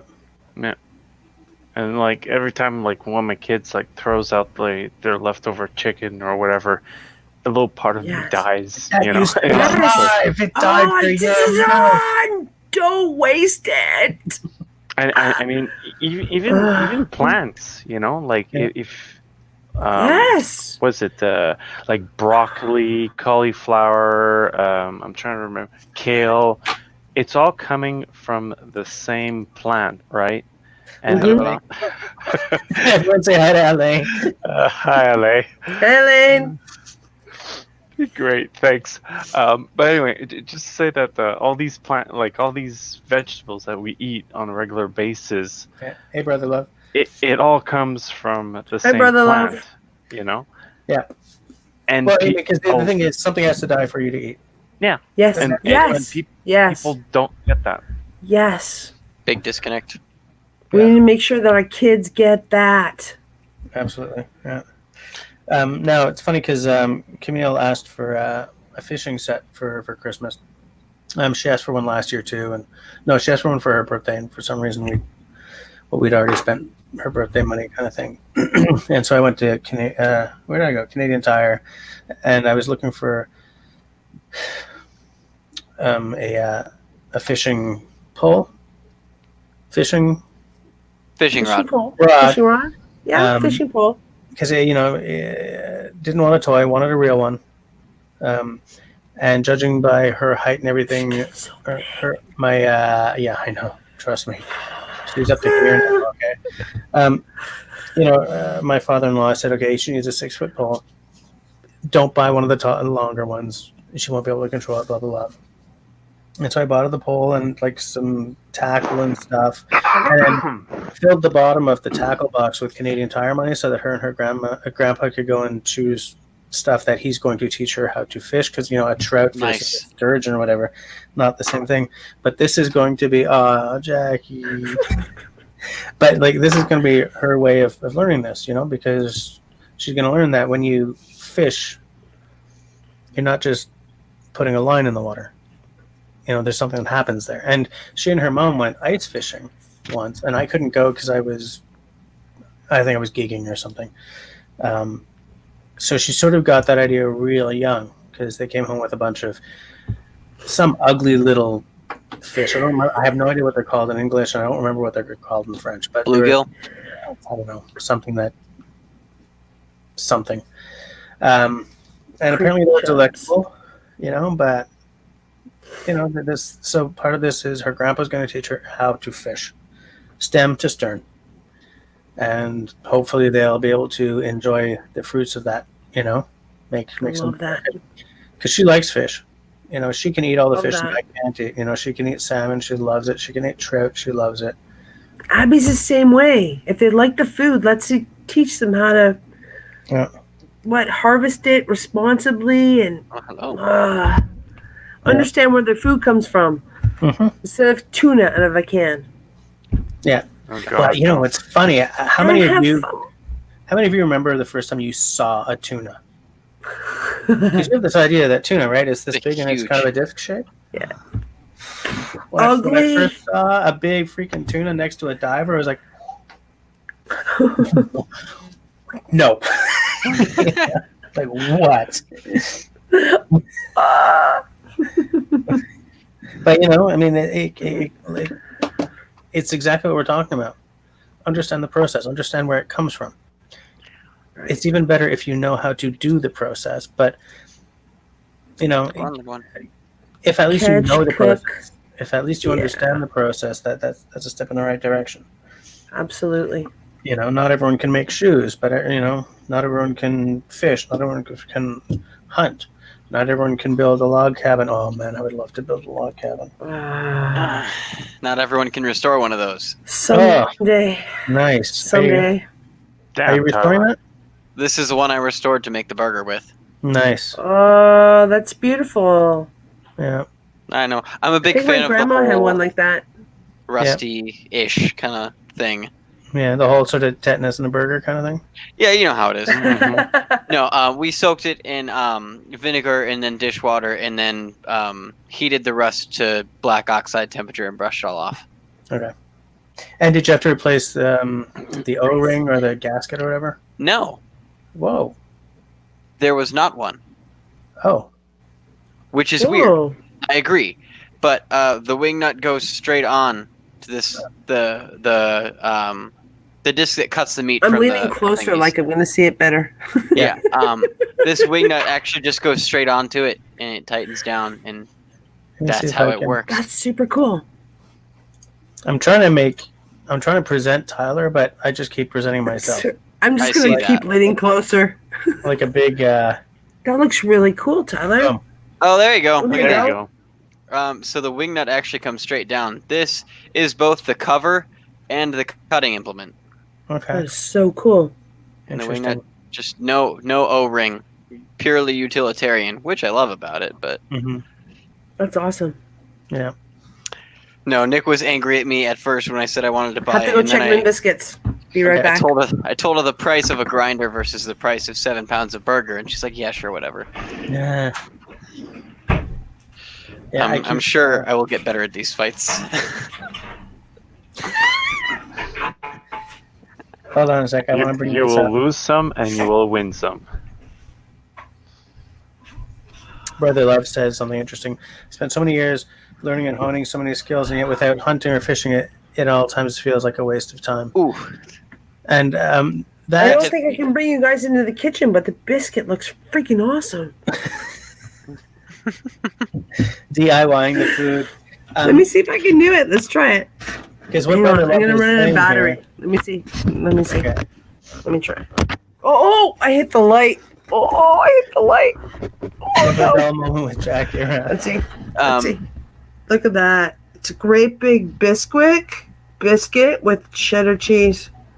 beauty. Oh, it smells delicious. Jackie, Sorry, you have a gas stove. I do. I love my gas stove, Jess. Yeah. My old one died, and I saved and had no stove and no oven for 6 months until I could afford to buy a new one. Because I love it so much. Brother Love, though. So it feels like a waste Sorry, of time Tyler. without the hunting or fishing. Oh, don't worry about it, Jackie. Feels like a waste of time without the hunting or fishing. Maybe some of these skills, but a lot of them I think will probably serve you well because you don't just get the skills, you also get the mentality there. Learning to do things yourself is still important. Like, yeah, maybe honing a fillet knife perfectly might not be great without fishing, but the idea of knowing how to take care of your tools and how sharpening stones work. You can sharpen a drill bit on a sharpening stone or an abrasive file. That's a thing you can do. I actually do it sometimes. So these big long ones, you do. Of course you fucking did. Demonetized. Demonetized. But you can take a drill bit and sharpen it on an abrasive file. So the skill of specifically honing a knife maybe not useful. The skill of knowing how to hone things and keep good angles, very useful, even still on things like this. But where I see what Brother Love is saying is, I think Jackie says she. What I read in that is that if you take it further or you widen it out, if you don't know how to get the base materials, then sometimes you're building on still the requirement to acquire something from someone else. Sure, okay. Yeah, I feel that. Hey, Jonathan's here. Hold on, I'm going to bring him up.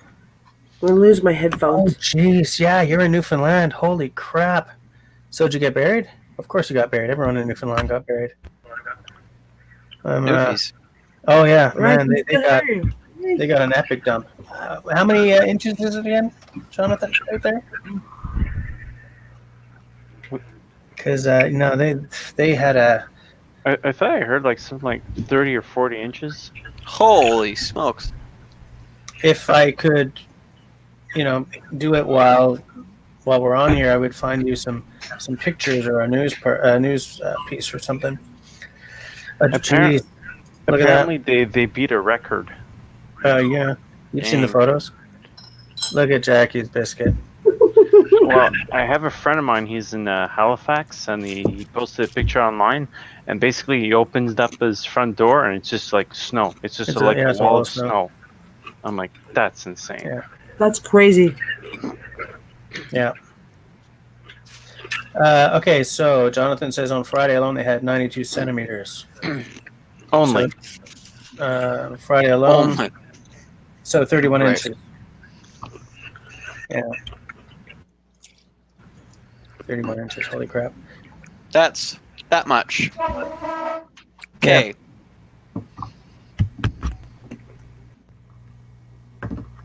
Yeah. It's a lot of snow. That's what she said. Oh, man. Okay. All right. Sorry. I'm back. That's what I came back into. Yep. Your timing was most excellent. I'm honored. Yeah. But yeah, so Newfoundland, they got the army there. They got snow. That's crazy. It's funny, man. Jonathan, because last weekend I was gigging at Hurley's, and there was a Habs game on, and every time there's a Habs game on, the city fills up of Newfoundlanders.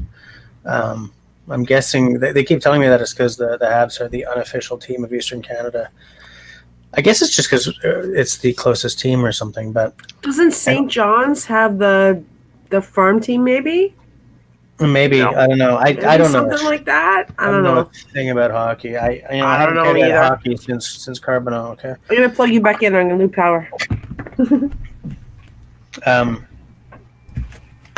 Where was I? Right. Yeah, there we go. Also, Jonathan Miley says this: some of the drifts were 15 feet or more. Those drifts I've seen. Anyway, so when the bar is full of all these Newfoundlanders, and they're all like on because we play Friday and then Saturday, and on the Saturday they're like, so yeah, we're stuck here till Wednesday. Like, oh man, That sounds ridiculous. Yeah. Only in Canada. Yeah. But anyways, so it's funny because no, it's not funny. It's terrible. But the news keeps saying how they passed a state of emergency, and then they had to open it up for certain, like for grocery stores and gas stations and pharmacies, like today or yesterday, because people were running short on supplies. And the news said, things like baby formula, and our baby is on formula now for reasons. And it's a very specific formula because of all the things out there that'll kill her. And when they said like baby formula, I was like, I don't know what Shock. I don't know, because I can't make something. I can't replace that. That is the kind of thing where I can't DIY something, And when Jonas was a baby in 2003, we had the East Coast blackout, and he was on formula, and I had no water to make his formula. So what do you do? That one moment, what do you do? What do you do? That'd be terrifying. Yeah. We could go down and go get water. But that's totally different than what you're talking about. Well, yeah, because if you can't get the,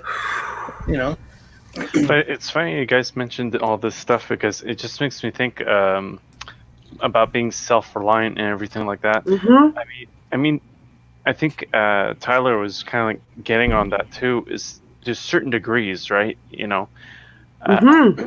Instead of being totally dependent on like the world around you, if you're good at something, be independent on that. If you're not good at something else, like for myself, it's cooking, for example. And, despite the fact that I know where my food comes from and everything like that,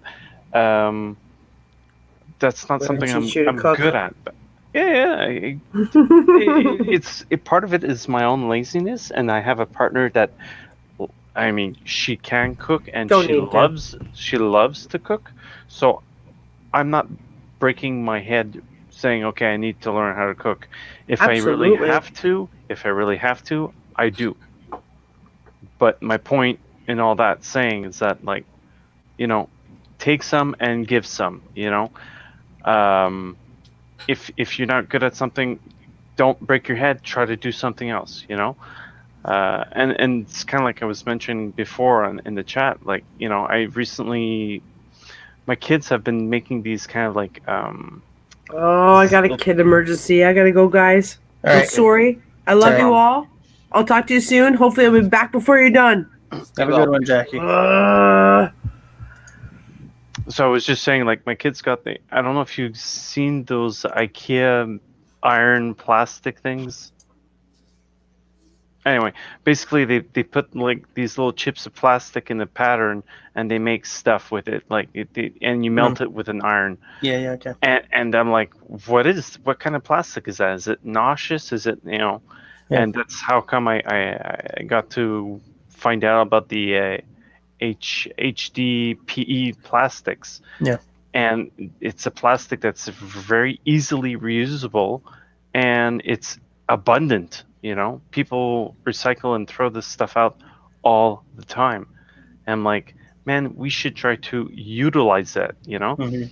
And again, it's just a question of being more self-reliant, right? In a way, Yeah. it's just trying to find ways to take stuff out of the system that that would normally go into trash.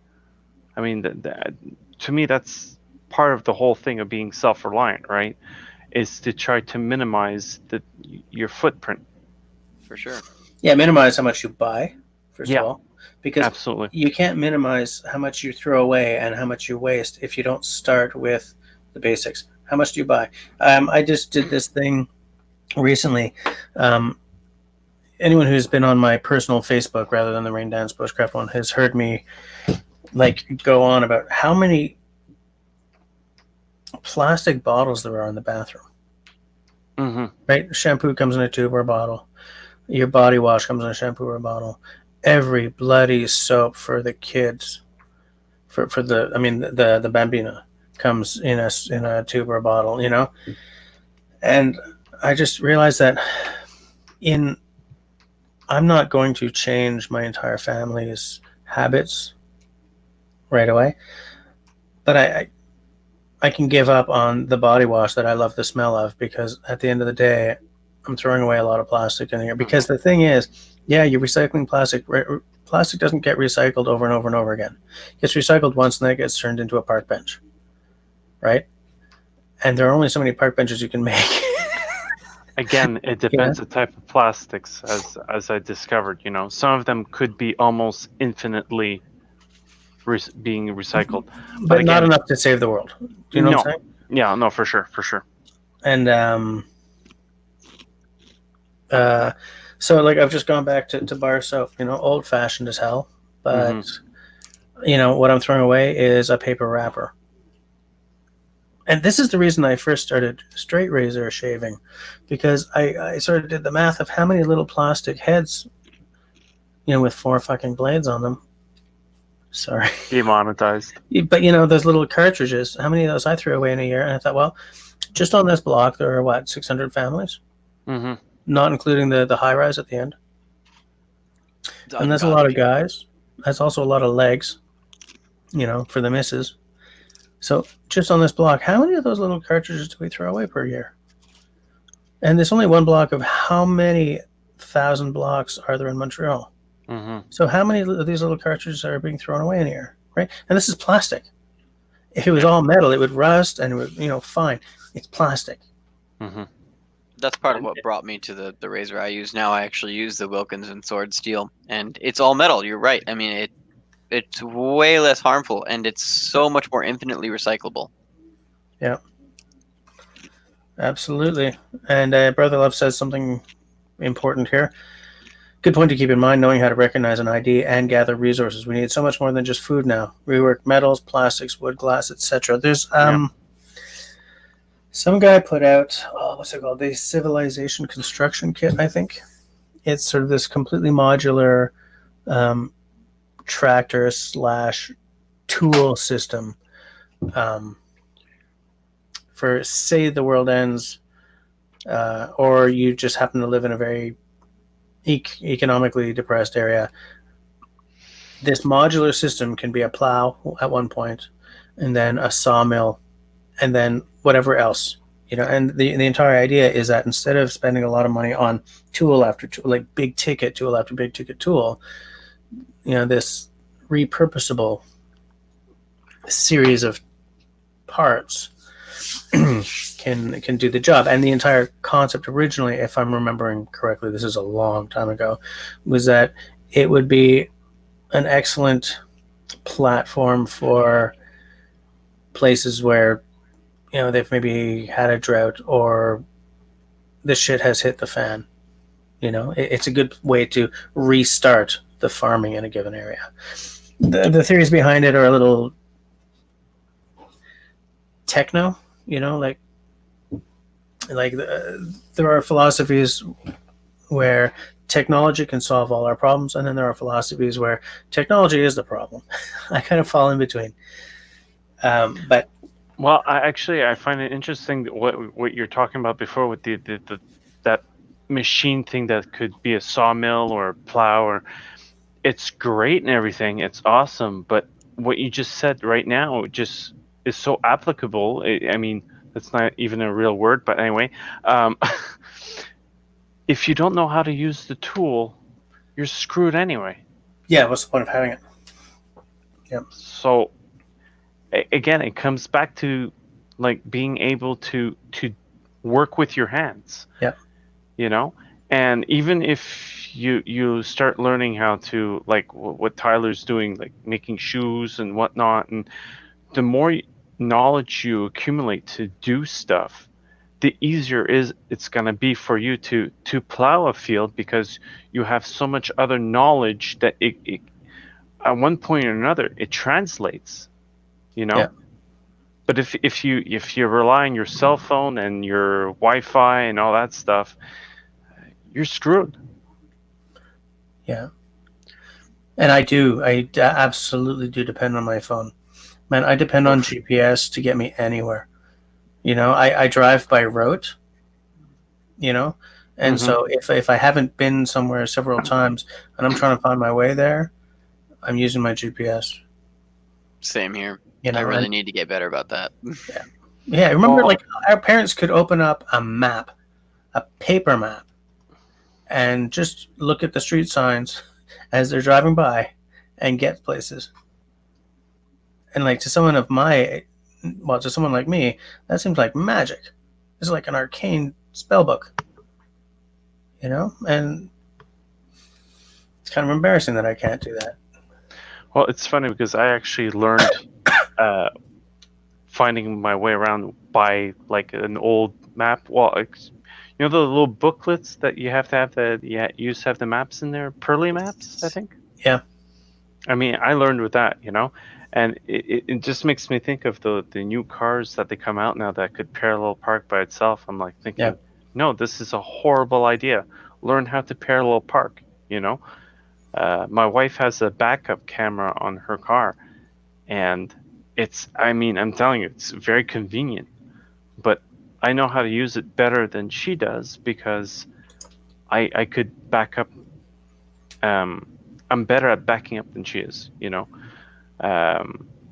So I don't use it. I don't rely on it. I use it as an extension of like my mirrors or whatever, you know.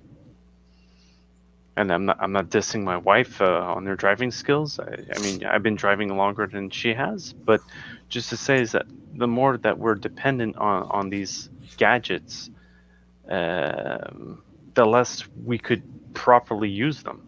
Gadgets are slowly becoming the death of the skills we need to have. Yeah. It was funny you highlighted Nick's comment. I was about to talk about that. My Graham still uses only a map. That's her grandmother. How many people do you know below the age of probably the mid 40s, their early 50s, who use only maps? There you go, Simo. Right there. I don't know how old Brother Love is, but it's a rare skill, you know, and it's. But for independence, it's like pivotally important. Yeah. If you lose power and you can't use a map, you are screwed. You're not going anywhere. Not going anywhere. You know where you're going at least. Absolutely. Oh, and here's a link from Simon because he's magic that way. He is. But even that, it's like I find myself. I think that I have a pretty good sense of direction. And when I go hiking and whatnot, or even if I'm driving around, I have a fairly good idea of what direction I'm going. But I still think that I suck, you know? It's like, and I'm like thinking, well, if I suck at my own sense of direction and I find I'm still decent, well, that's because all the other people, they really suck. They have zero sense of direction. And I see it, you know, some people are like, oh, north is that way. It's like, No, north is that way, and it's part of it has well, being from Quebec, Jesse, you might understand the fact that the St. Lawrence people see it Oh my God. as going east and west, Come Yeah. here. but it's actually going diagonal, right? Which is why Montreal's directions are off kilter. Yeah, exactly. So people get easily confused. Okay. Hi, dog. She wanted up and she grabbed my headphones cord, so Of course. she's gonna stay on my lap instead. All right. I don't know how many of you guys, I've mentioned this before, but not lately, have watched Tales from the Green Valley. It's a BBC show from a long time ago. It was a series, like a documentary series. They took 5 historians, like medieval era historians, and put them on a medieval farm, a farm from the 1400s. And the conceit was they could not use any technology later than the era of that farm. Oh, yeah, I have seen that. Okay. And it's amazing how when you think of, if you go back far enough, you take about a half millennium off of today's date. And, if you want to make a cement wall, you can't buy a bag of cement. You have to mine the different kinds of stone, sand you need. Quick lime in the sand. Yeah, you have to mine those, but that means you have to come up with a implement to dig it up with, which means that you have to come up with a way to make that implement, which, like, there's this whole chain of events that have to happen for you to be able to get the cement together for that wall. I'm pulling an example of the ether here, but you know what I'm saying? Like, we're talking in this panel discussion about the chain of processes between a deer in the woods and a steak on the plate.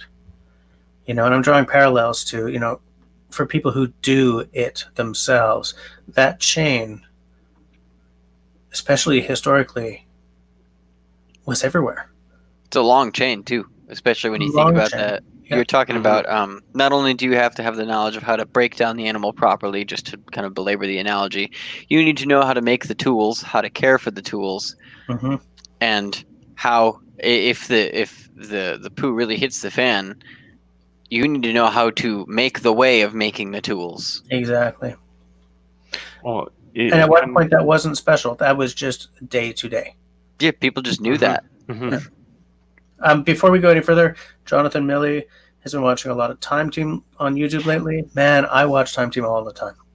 Haven't heard of him. Is it good? It's an old Channel 4 show. It's not on anymore. I think they still do specials. It was on for about 18 seasons. And what they do is it's an archaeological team that does a dig here where whatever, there's a question about, was there a Roman fort here, or was there a medieval castle here, or was this a blah, blah, blah, blah, blah. And they have 3 days to discover the answers, right?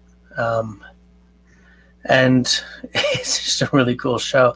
The main host is what's his name? Tony Robinson,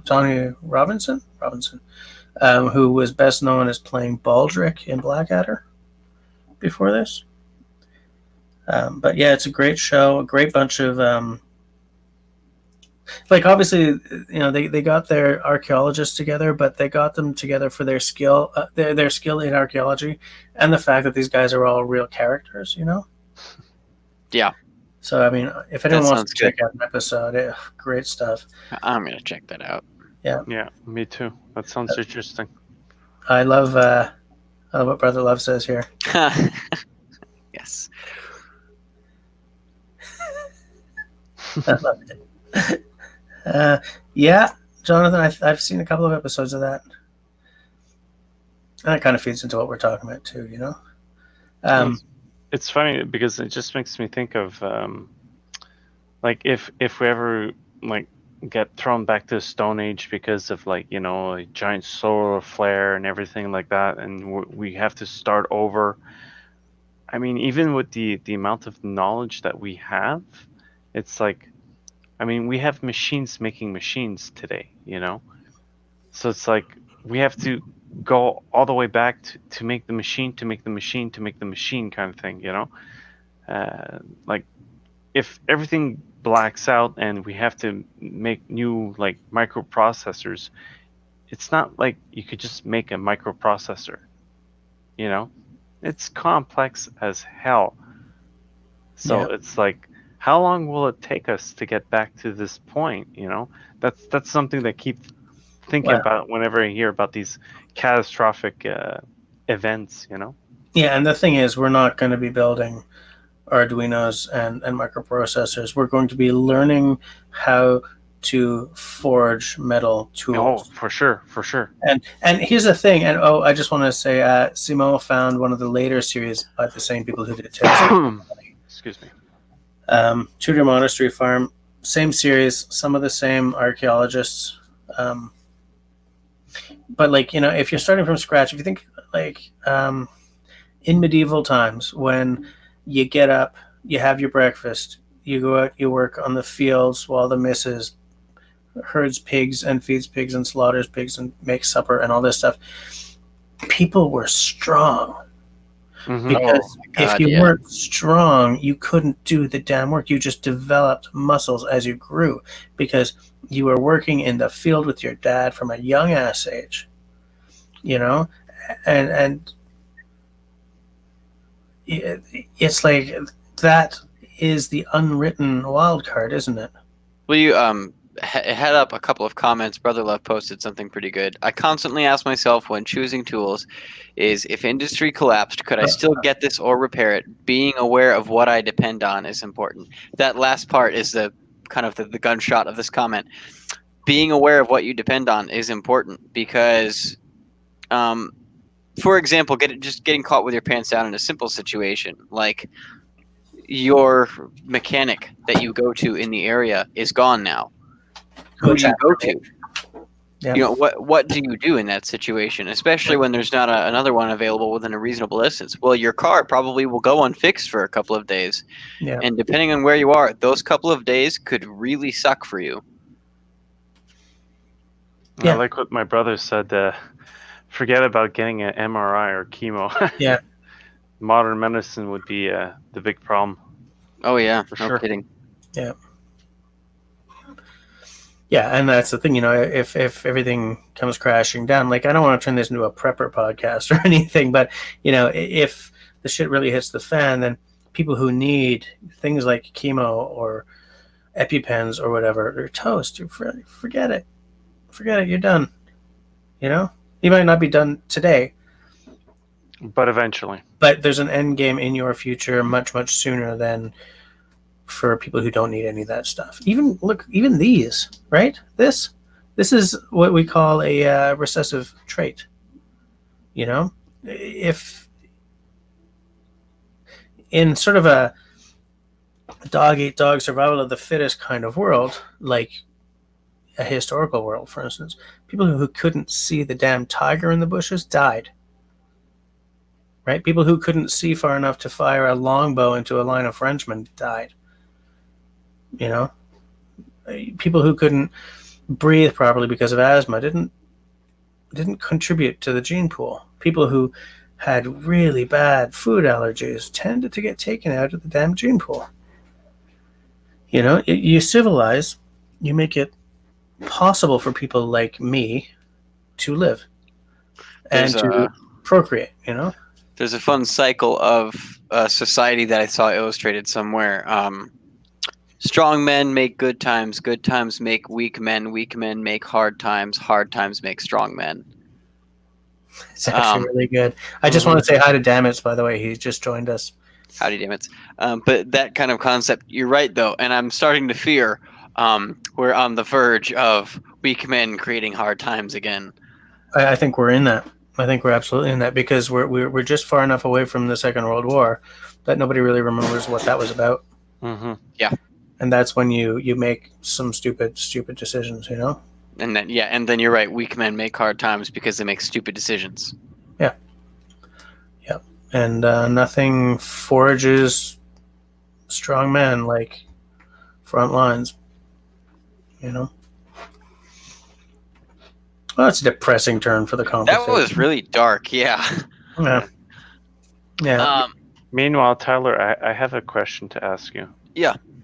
What is that hanging off the wall in the back? It looks like some sort of bug from Just a hook for a picture? Yeah, that's just a command hook. Oh, okay. On my screen, it looks like some sort of like insect or something. So 1 second, I got you. Just give me 2 minutes here. A former insect. Former insect. But no, like I said, so I guess kind of to get back to our original impetus for the conversation, investing in your self-reliance is really trying to be prepared for the hard times when they come, as small or large as they might be.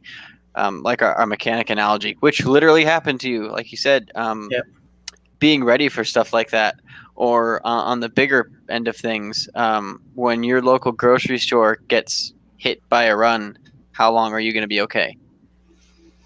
Yeah, and you keep hearing that the stores only have 3 days of food. So if the supply chain breaks down, how long, how long before this store is out of like kale and hipsters are shooting each other in the street over that kind of thing, We need more kale, like Quebec needs, or like Toronto needs another hipster. Toronto. We need more kale like Toronto needs another hipster. I said that once about something, and on Facebook, because I say that a lot because I'm an asshole. But I said that on Facebook, and someone I know from Toronto was like, "You guys have hipsters too, I was like, "Oh, Were they a hipster?" For that moment, they sure were." Disagreeing with stupid things before it was cool. Now I'm an asshole. Let's see, let me get my asshole glasses on real quick here. Get them on. Get them on. So is this a red pill night or a blue pill night? Dude, red pill. Yeah.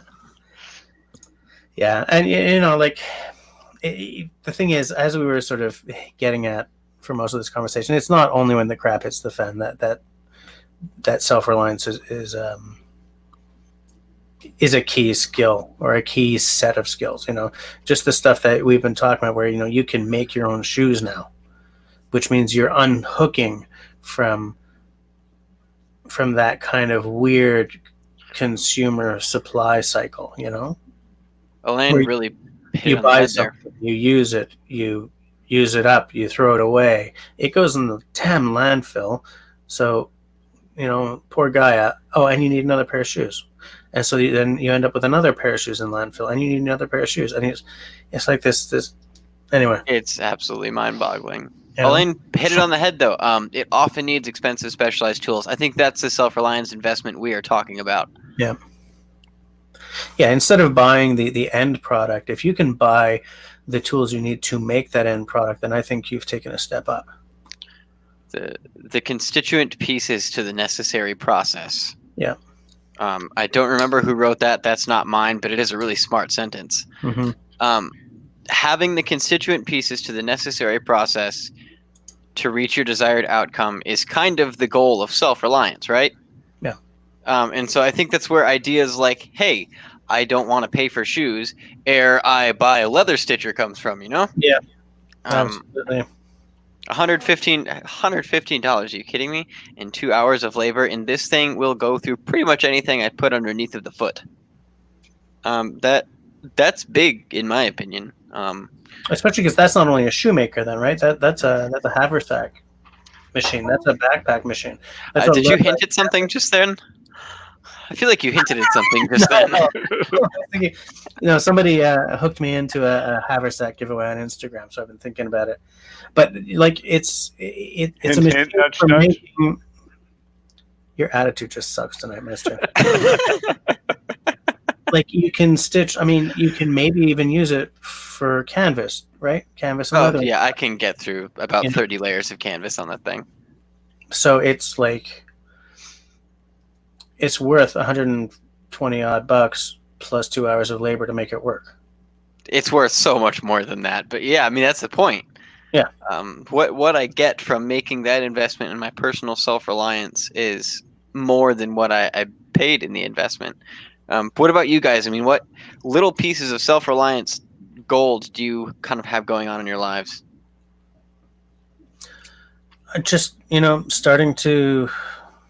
starting to work with wood again, starting to build stuff so that I'm not always buying like a new set of shelves. It's a very small step. It's funny because it followed on from me trying to carve my first spoon and haft my first axe. Because before then I was doing nothing with my hands for years. Well, it's the same thing here. For myself, it's not necessarily making spoons or hafting an axe. I mean, yeah, I made my own handle recently, but it's a question about working with my hands. Mhm. I worked as a graphic designer for like 15 years, but it's like I didn't make anything else. Yeah, and I was I'm just with you. So if I'm doing stuff, or when I still had my car and I was doing my own brakes and stuff, instead of going to spending all that money on middlemen. Yeah, and it changes your headspace a little bit. It starts to make you look at what else you can do. Yeah, that's kind of the drug effect, I think, for all of us. Is it creativity breeds creativity. Yeah, it's kind of hard for it not to. Well, that's the beautiful thing about it. It's kind of like what they say about love. You spend it and it just keeps reaping more rewards. Whereas if you don't share it, it just disappears. And creativity is the same damn thing. It's like it's a muscle that you use. And it's funny because I've started reducing Camille's iPad time because I remember when I was a kid, when my boredom got to be too much to bear, I would always end up with a really creative idea. You know what I'm saying? Like, kids do magical things when they're bored enough. And she's part of a generation where that entire thing is being short-circuited by screen time. And so how many people of her age are not going to grow up to be makers or to create something fabulous or to be inventors?